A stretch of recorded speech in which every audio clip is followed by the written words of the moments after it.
Welcome. So the topic we'll be discussing in this lecture is hardwired control. Okay. So you may ask what is meant by hardwired control. So last class we have discussed uh, how a sequence of instruction is divided into several subtasks and how it is being carried out by a processor. Okay. Uh, but in this lecture we are going to discuss more in detail, like physically in reality how the processor is going to generate the appropriate signals so that certain task will be performed, right? Okay. So so for executing an instruction, the processor should generate the appropriate control signals. Okay. And these control signals should be generated in the proper sequence depending on the type of instruction getting executed or in what order the programmer has written the instruction. So based on that, these control signals should be generated by the processor in a proper sequence. Now, how to generate this control sequence? So generally there are two ways to generate the control signals. One is by using hardwired control and the other one is by using programmed control. Okay. Hardwired control means for every instruction, a hardware connection will be created temporarily. So that is what is called as hardwired control. Okay. So whatever the instruction, whatever a typical instruction, accordingly the hardware lines will be enabled. Okay. It is something like there is a one hardware unit is connected to another hardware unit. Okay. This is hardware unit 1. This is hardware unit 2. Okay. There may be many lines between these two hardware units, maybe some 10-20 lines will be there. Okay. So currently what operation you are doing, accordingly any one of the line will be enabled, right? Maybe one line maybe to perform add operation, then that line alone will be enabled. I'm saying one broad example. Okay. And another line may be to stop the execution, so in that case that line should be enabled. Okay. So the thing is, whatever you want to perform, everything will be controlled uh, through uh, through through hardwired program. Okay. So that is called as hardwired control, right? There is no programming here. Everything will be done through physical signals through the hardware. So that is called as hardwired control. And the second way of generating the signal is by using microprogrammed control. So this is a type of programming. For every instructions you will create a set of micro instructions, and this based on these micro instructions the processor will perform the task. Okay. So these are the two categories by which the processor can generate the control signals to perform a particular task, right? So in this lecture we will be focusing on hardwired control, where the control signal will be generated by hardware connections. Okay, fine. So is there any advantage of hardwired control or microprogram control? Yes, its own advantage. So the advantage of hardwired control is it will be very fast. It will be very fast because they are because it is directly the hardware signals, the hardware units were connected, and the signal is created from one unit. Signal is sent from one unit to another unit, so it will perform very fastly. Okay, but the disadvantage is it does not have flexibility. You cannot include all kinds of flexibility in hardware control. Okay, the flexibility is limited because when you connect two units with some certain wires, then what does it mean? Certain lines. Then what does it mean? It can perform these two devices can be uh, can can communicate only to send only these signals. It cannot send some other different signals. Okay, so the flexibility is limited in case of hardware control, but with respect to speed, it will be very fast. Okay, whereas the microprogram control is other way around. Its speed may not be that high, but it is more flexible because according to the requirement, the programmer can change, can write the programs, right? Fine. So today's focus will be on hardware control unit. So how this hardware control unit is organized. So that's what we are going to discuss. So this is how you can visualize the hardware control unit. There is a clock which controls counter. Okay. So depending on the clock steps, the counter will create appropriate steps. Step 1, step 2, step 3. Okay. In step 1, some set of instructions will be executed. In step 2, some other set of instructions will be executed. It is like that. Okay. So each step corresponds to one clock cycle. So if you go back to the previous thing, so for example, if you take this, here there are four steps: step 1, step 2, step 3, and step 4. So step 1 corresponds to one clock cycle. In one clock cycle, all these instructions will be executed. Are you getting? So whenever an instruction is executed, what happens? That instruction should be loaded from memory to what do you call? It should be loaded from memory to processor. Okay, but this is actually a this is actually what this is actually a sub task. This is actually a sub task. Your actual instruction is this. Your actual instruction is this. So this instruction will be first moved to IR. Okay, from memory it will go to MAR, will give a request, and it will go to MDR. From MDR it will go to IR, instruction register. Okay, now instruction register decodes this and it understands that R4 and R5 should be added and the result should be stored in R6. Okay, now how it is going to do? For that it is using these four steps. In step 1 it is going to do all these things. Okay, so here the step 1 is that, right? Step 1 in the sense, in first clock cycle, what are the things to be done? Okay, that instruction will be passed by IR. These are the things should be done. That will be given to the decoder or encoder logic, and accordingly those steps will be performed. Okay, and and and external inputs, in the sense these can be either interrupts which are created by some external devices. Okay, it includes interrupts, and also it includes MFC. In the last class we have discussed MFC, memory function uh, control, right? Complete memory function complete, whether memory function has completed or not. WMFC, wait for memory function to complete. So when memory function completed, that also will give a signal to the decoder or encoder logic. Okay. Condition codes represents all the flags.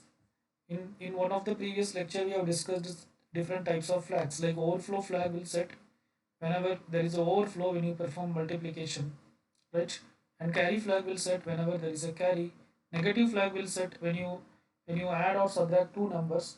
When you subtract two numbers, the result is negative, then the negative flag will set. Okay.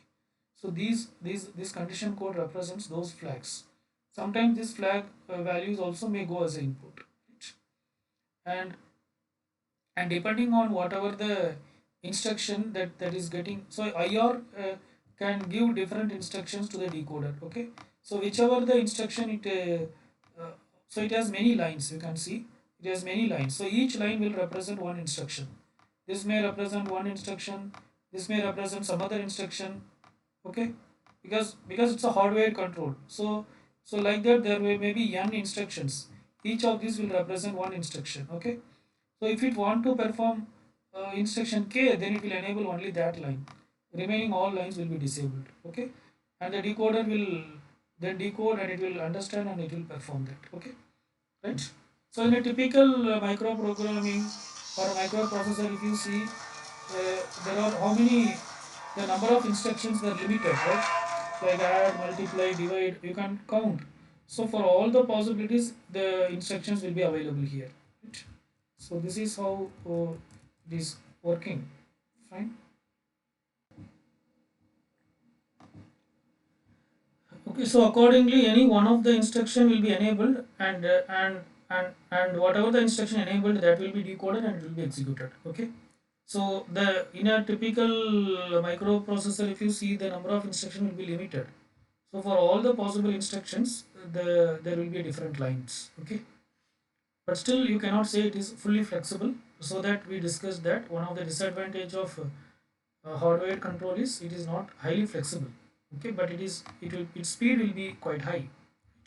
Okay, so this is the detailed version of this diagram, this control unit organization. Again, it is shown here in a detailed version. Okay, the encoder and decoder were separated out. Here you can see there is a decoder and encoder. Okay, but here both the things were separated. Okay, So there is a clock and the control step counter which creates a step decoder step by step. T1 represents what are the things should be done at time 1, that is one first clock cycle. Okay, then accordingly in that clock cycle what should be done, uh, that particular thing will be enabled by the IOR. Okay, instruction decoder will decode those instructions alone, and it will enable the appropriate signals. Okay, it will enable the appropriate signal. So you can see here there are different signal, instruction 1, instruction 2, up to instruction M. So whichever the whatever the instruction that matches with any one of these instruction, only that line will be enabled. Okay, and then the encoder will perform that particular task. Okay, encoder will perform the particular task, and and that is how the things work. Okay, and here uh, you can see there is something called as run. So run is used to increment the step counter, right? So initially the step counter will be 1. Finally one instruction got executed, one complete instruction got, I mean one step 1, whatever the task to be done, that is done. Then the run will be enabled. Once the run is enabled, the counter will increment. Now it moves on to time 2. So in time 2, it will work on some other set of commands. Okay, so that command will be decoded, and appropriately some other instruction will be enabled, and that will be executed, so on and so forth. It goes up to time n. So for a given program, once all the time clock cycles were completed, at last the end signal will be enabled. Okay, so end signal will reset the counter to 0, because now this program is completed. Now some other program may execute. Okay, right? If there is any memory or memory operation is going on, say for example you want to read something from the memory, at that time this run will be temporarily disabled. Okay, when after executing every instruction, run will be enabled, so that this counter will increment. Okay, but when there is a read operation, and if the CPU has to wait for the read to complete, then the run will be made 0, so that the counter will not increment, but it will wait until the read completes. Once the read operation completed, again the counter will become 1. Okay, so these are so this is how the things are controlled, because we have discussed previously, if you remember, until the read operation is not completed, the processor has to wait. Certain things the processor can do, for example it can fetch the next instruction, but it cannot keep on doing, right? If it wants to, for example, we discussed one instruction something like this: add r1 comma r2. Okay, as long as that r1 is a indirect memory addressing, as long as r1 is not available, it cannot perform the add operation. Okay, during it may initially request to perform the read on r1. R1 represents some memory location, so the processor may move that address to MA, or and it will generate a read signal. Meanwhile it may update the PC, but after beyond that it cannot do something else, because after that it has to perform add can be completed only if the first operand data, whatever available in this memory is available in the processor. Okay, so in that case it has to wait. So we have discussed an instruction called WMFC, wait for memory function complete. So whenever this wait for memory function complete comes, then the processor has to wait. Literally it has to wait, it cannot do anything else. So so so in that case this run will be made as 0. So when the run is made as 0, what happens in the sense, the control step counter will not increment. So it is something like the processor got freezed. Okay, it is not proceeding. So once again the read is successfully completed, then it will be enabled, so that the control step counter will increment, and the set of tasks in the next clock cycle can be executed. Okay, fine. So let us see how actually this hardware control works with some examples. So here is an diagram. What it shows in the sense, at this is the input to Z in. Okay, so this is the output of this circuit goes as an input to Z in. Okay, that is the Z register. Previously we have discussed the single bus architecture, no, if you recall. So in single bus architecture there is Z. Okay, so the input to the Z, okay, is given. Of course it is output from ALU, but in ALU there are different units, right? There are different blocks. Okay, so one such option is shown here for Zin. Okay. Okay. So what is that? Basically, there is a OR gate. This is a OR gate. So there is a OR gate, and this OR gate takes, it can take input either from T1 this unit, or from this unit, or from this unit. Okay. So whenever T1 is executed, that is whenever you are in time 1, okay, that is in the first time slot, Zin will be always enabled. Okay, how, why we are doing like this? In the sense, you may think, it's not making any sense, but if you see the previous instructions which we have discussed, or add R3 comma R1, if you see this is PC out, that is whatever is in PC that goes to MA, or in MA or memory address register, then we give the read. Okay, then we select 4, that is the constant 4 is selected for the multiplexer. Then we add, what is added, whatever is in the internal bus. At that time, in the internal bus will be the output of PC. Okay, that is whatever is in PC. So previously, if PC contains 2004, that will be in the internal bus, and that will be available through B, and multiplexer has 4. So it will add what, 2000 plus 4, which is 2004, that will get into that will go to Zin.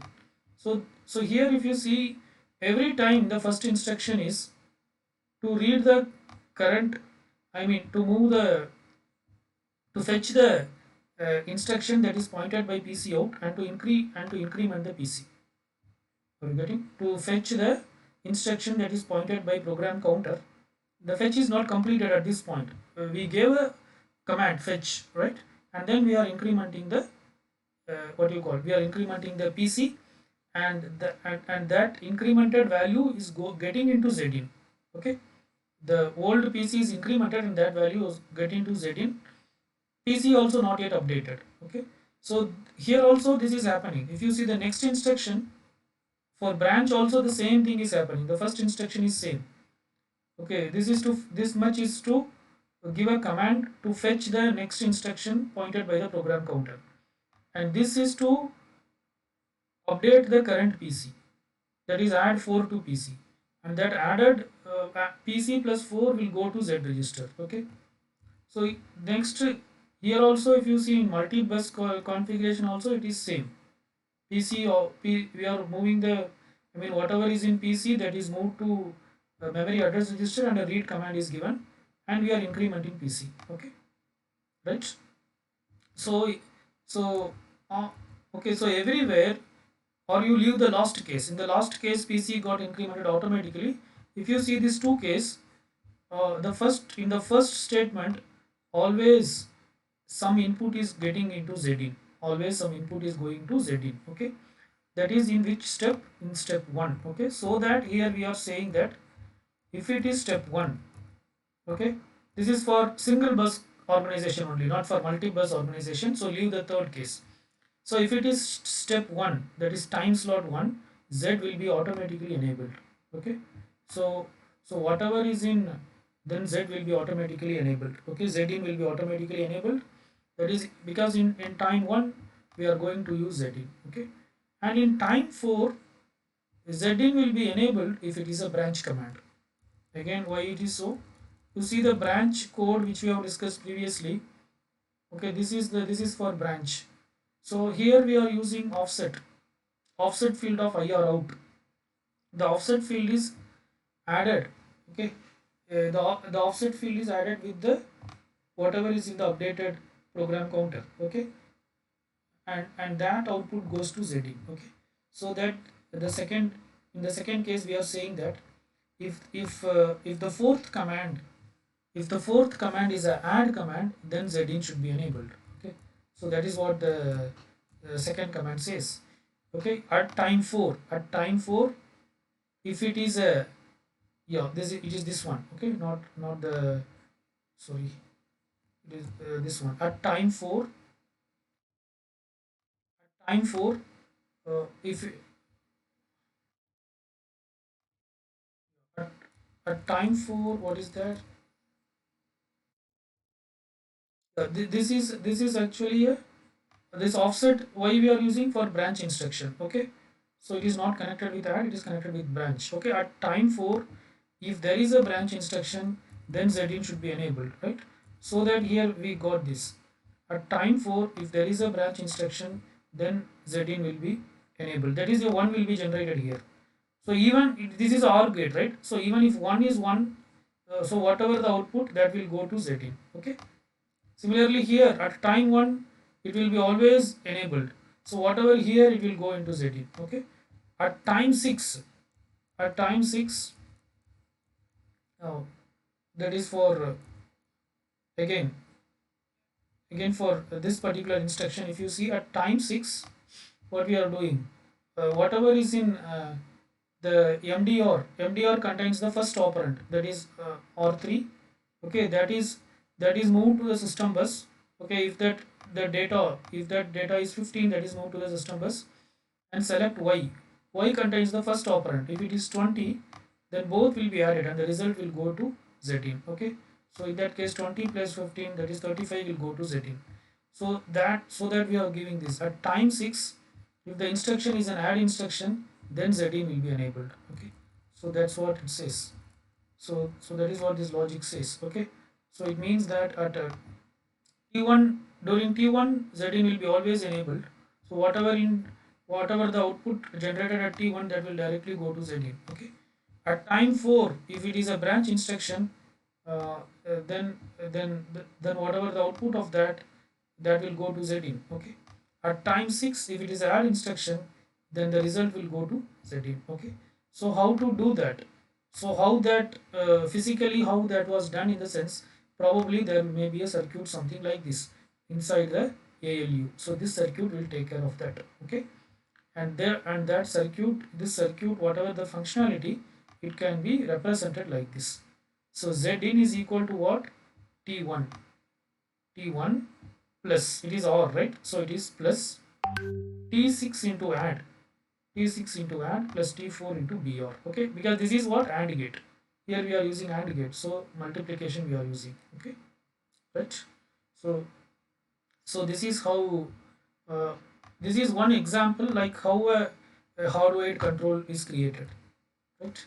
Similarly, here is another example for generating an end command. Okay, so here whenever there is a at T7, if there is an add instruction is there, then we will end. At time 7, if there is an add instruction is there, then we will go to end. Okay, similarly at time 5, if there is a branch instruction, uh, then we will go to end.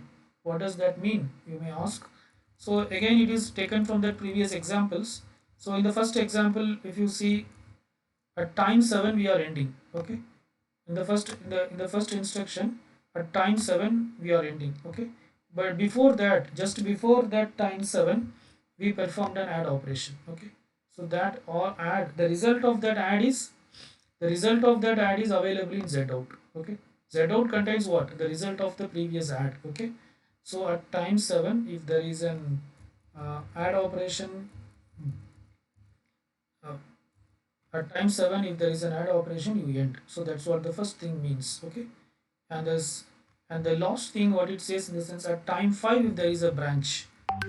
So if you see the next one, so here you see at time 5, this is execution of branch instruction. The zout contains what? Zout contains the branch instruction. Okay, this fourth instruction is used to update the PC. Okay, this is used to update the PC with the address of the branch instruction. Okay, if you recollect, uh, originally PC will be 2000 before starting executing all these things. Okay, assuming that all these things corresponds to the instruction branch 2050, which we have discussed in the last class, branch 2050. Okay, after loading this instruction in the IR, what will happen to program counter? After loading this instruction in IR, originally this is program counter. After loading this instruction in IR, program counter will become 2004. 2004. Okay. Now how we will get the target address? To get the target address, what you have to do is you have to subtract uh, 2000, the target address, from the current value of PC. So if you subtract it, what you get is 46, and 46 should be added with the current PC. Okay, so you will get 2050. Okay, that is called as offset. Offset is 46. When you subtract the target address minus the current PC, that is called as offset. Okay, so this offset is added with whatever currently in PC. Okay, program counter, and that goes into what you call that that goes into Z. Okay, so Z contains what? The result of the branch instruction. Okay, so Z out contains the result, the target address of the branch instruction, then goes to Z out, and then it goes to PC. Okay, so basically this is the branch target address. Okay, after executing the branch you should end. After executing the branch you should end. Okay, so that here we are saying that here we are saying that what if T5 is a branch instruction, then you end. Okay, and you may ask what is this. So this is a unconditional branch. The first one is a unconditional branch. Okay, that is irrespective of, there is no condition. Always we say that go to that particular address 2050, execute that, and then after completing the branch you end. Okay, then there is something called as conditional branch. Conditional branch means only if there is a condition, we will only if the condition is met, the branch will occur, otherwise the branch will not occur. Okay, so let us assume that we want to convert this as a conditional branch. In that case, what I can do is, here I can add something called as n is equal to, if n is equal to 0. Okay, say if is here, if n is equal to 0, then end. Okay, if n is equal to 0, then end. So you may ask, what does that mean? So you may ask, like, what is that? What is that if n is equal to 0, then end? Okay, so what is that n? So what is n in the sense, n represents negative flag. Okay, n represents negative flag. Okay, so previously we performed some addition, right? Previously we performed some addition. What addition? We added offset with the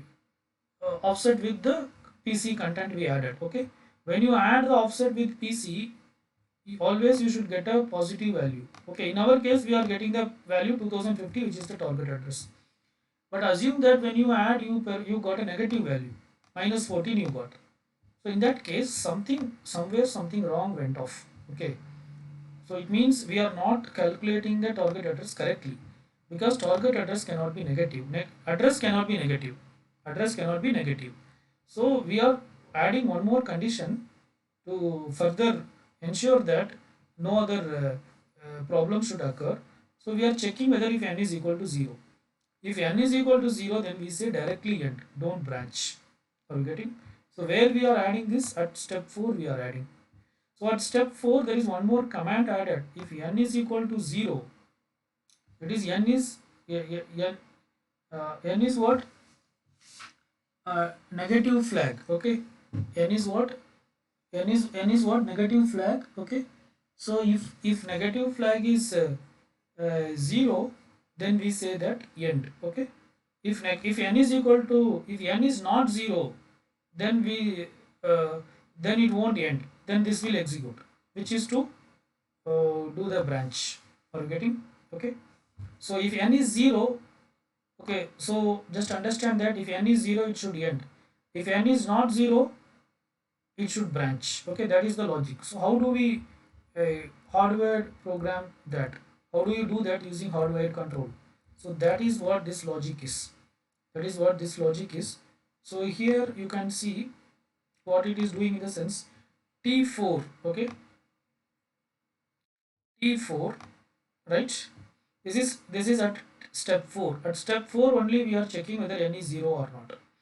If n is 0, you should end. Okay, so if n is 0, then what would be not n? Here actually it is not n. If n is 0, then what would be not n? Not 0 is 1. Not of 0 is 1. Okay, then is it T4? Are you currently executing T4? let us assume we are currently executing T4. Yes, we are currently executing T4. Is n is not n is 0, so not of 0 is 1, so this is also 1. Okay, so in that case this line will be enabled. This line will be enabled and it will go to end. Okay, it will go to end. That is, the program will complete. Are you getting? That is, which instruction is, so program is completing, but before okay, of course it is completing, but before completing it, executing which instruction? T4 it is executing. After executing T4 it is completing. Okay, but see the case of what do you call, if n is 1, if n is 1, then this will become not of 1. Not of 1 is what? 0. Not of 1 is 0. Now also assume T4 is executing. If T4 is executing and if it is not, if it is 0, then this output will be 0. Okay, if this output is 0, then after T4 it won't end. After T4 it won't end. That is the point. Okay, right? Okay. Similarly, let us take the case for T5. At T5, okay, assume currently you are executing T5. Okay, say n is equal to 1. Say n is equal to 1. If n is equal to 1, then what will happen? This output will be 1. This output will be 1. So T5 is what instruction? T5 is actually branch instruction. T5 is to go to that branch and do that branch. So T5 executes, that is, the branch executes. After executing the branch it will end.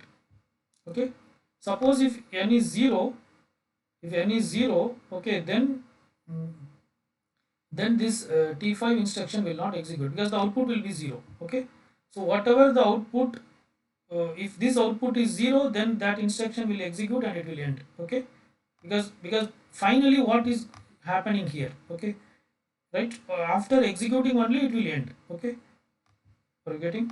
Say if T4 is 1, if T4 is 1, if n is 0, then this will be what? Negative of 0 is 1, so 1 and 1 is 1, so this is 1, so this will enable the OR gate.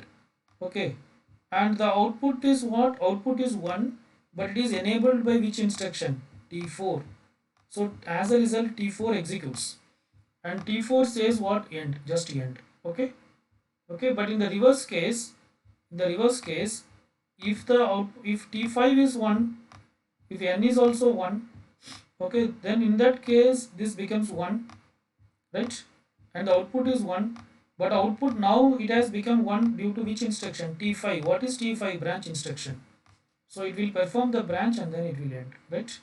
So that logic is given like this. Okay, so there is no third input, so it is not an input, it just says that if branch is less than 0, if branch is less than 0, that is, if n is, if n is what do you call, if n is equal to 0, then the branch won't execute. Okay, right, if n is greater than, if n is not equal to 0, then the branch will execute, right? That's the point. Okay, because you cannot have a negative value for the branch address. Okay, so if branch address is negative, if branch address is negative, then it will directly end. T4 will execute, which will make it to end.